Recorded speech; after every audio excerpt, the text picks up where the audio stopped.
Cuing, yoke. The English word yoke is used liberally in the English of Ireland to refer to anything at all, the name of which doesn't come to mind, or for whatever reason isn't used. Especially when prefaced with ould and the like, it can often have a negative connotation. Yoke in this meaning of thing, device, contraption, developed from yoke as a specific kind of contraption drawn by a horse.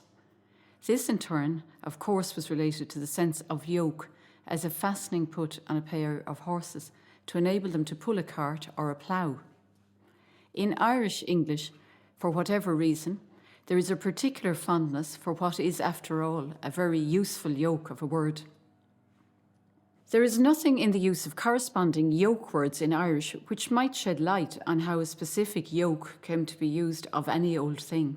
In other ways, words used for the fastening of horses in Irish acquire meanings that parallel those of English.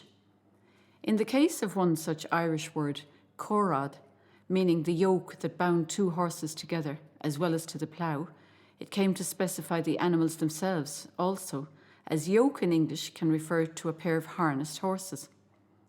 In an extension of this, people bound together in some way could also be referred to by the term yoke, as in the marriage yoke. Cuing, another word for yoke in Irish, occurs in incunga, literally capable of being yoked, and so marriageable.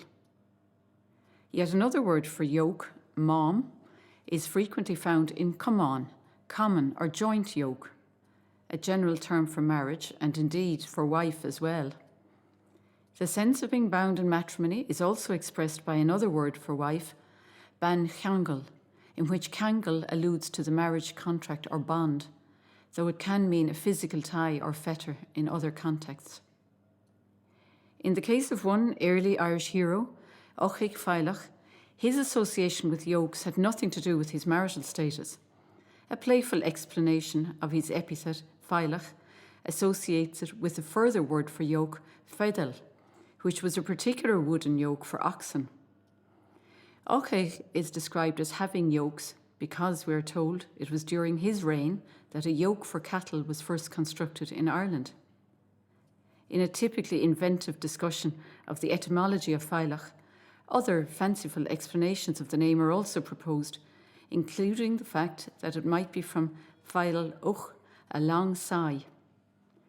Ochaig's propensity for sighing is then linked with the fact that he killed his own sons in battle, even if they had sought to overthrow him. In actual fact, his name has nothing to do with either sigh or yoke, and Feilach here is the word for long-lasting or enduring. So, applying the word yoke to things with which it is not connected has a long history, yoke being a very useful yoke.